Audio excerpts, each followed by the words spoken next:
नमस्कार जय जगन्नाथ ओडिशावासी। राज्य राजनीति रे बिजु जनता दलर जितेबाला संगठन कथा उठे तो कौटि ना कौटि चर्चार आसती बबी दास एवं तांको नाटा भी चर्चा हेबा आवश्यक। कारण विभिन्न समय रे जितेबाला राज्यर संगठन कथा हुए संगठन को किभली भाव में तृणमूल स्तर में संगठन करा जिवो तो सेथिपाई सदा सर्वदा बबी दास को ही खोजा जाए एवं सी होचंदी माननीय मुख्यमंत्री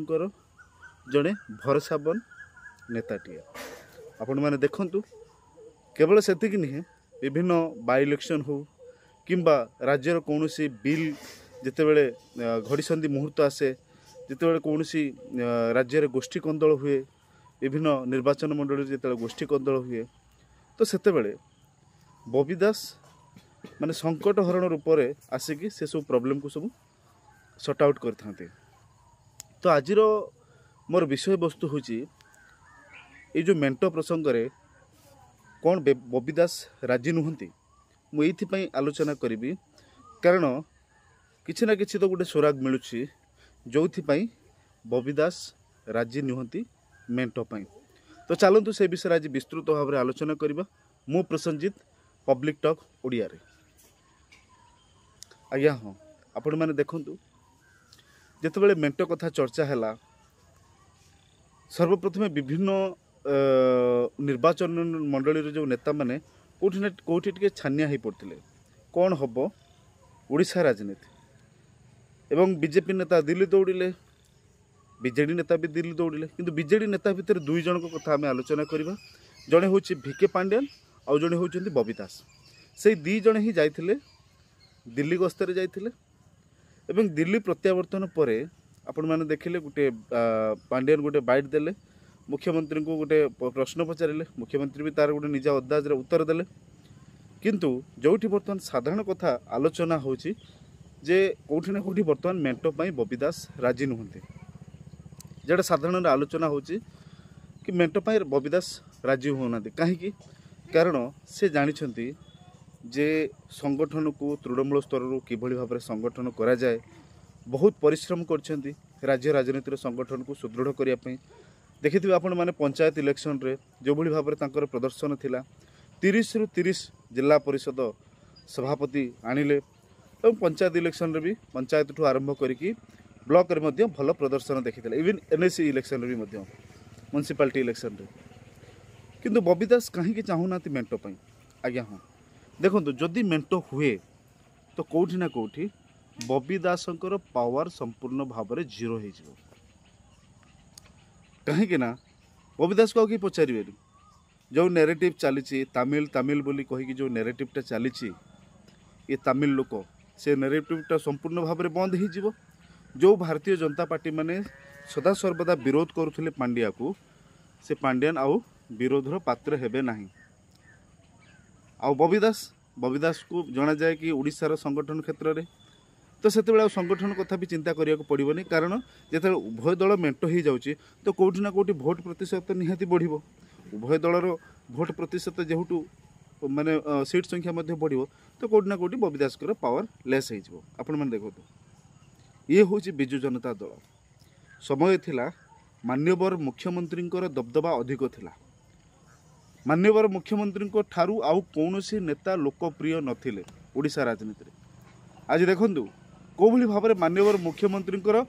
जो लोकप्रियता को धीरे धीरे धीरे धीरे गोटे स्लो पॉइजन भाया धीरे धीरे धीरे धीरे धीरे धीरे कमे आसिले आ लोकप्रियता नहीं कौट आसो। प्रथम तो से बयस बढ़ी चली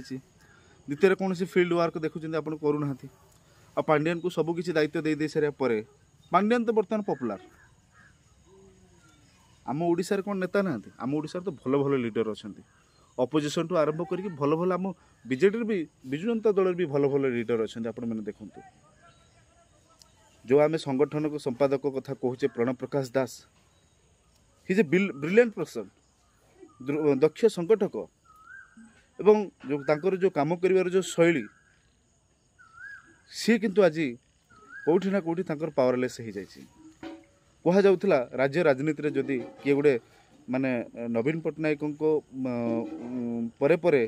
जदि किए गोटे दक्ष एवं पपुलारिटी हासिल करते सी थे बबी दास किंतु कोठी ना कोठी बबी दास पावर आज जीरो 2000 मसीहारू आज पर्यंत भिके पांड्यान मुख्यमंत्री पाखरे रही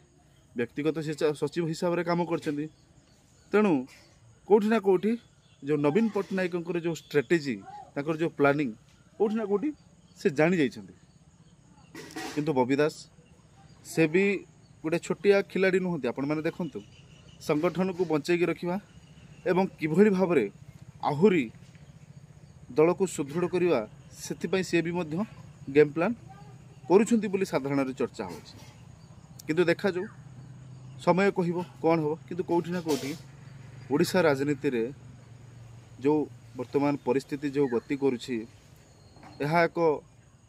गणतंत्र पाई यह एक शुभ संकेत नुहे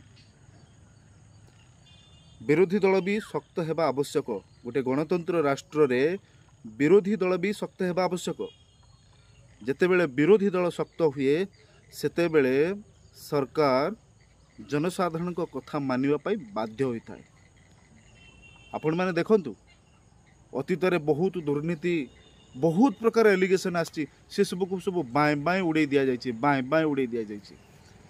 ताहार मूल कारण होछि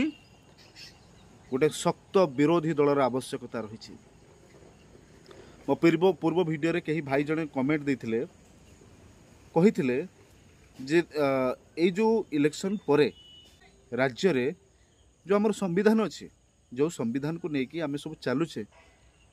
एक छत्रवाद हो गले कौन हम से संविधान रो ताहा भी प्रश्न आसुची राज्य को एक विकसित राज्य रे परिणत करवा सबु क्षेत्र में आगक नवा ताहा होची जड़े नेतार काम जड़े सुदक्ष मुख्यमंत्री काम किंतु ये जो मेंटो फेंटो को लेकिन जो घाट कर सारे ओडिशाटा को सेटा भल नु आशा करी आज भिडियोटी आपको निहाती भाव में इनफॉर्मेटिव होइथिबो जदि भल लगी तो लाइक करेंगे चैनल नुआ थिले सब्सक्राइब करदे एभली बहुत सारा इनफॉर्मेटिव वीडियो को लेकिन मु तर्क करी वितर्क करी तो पुणी देखा नेक्स्ट वीडियो रे रहिले नमस्कार जय जगन्नाथ।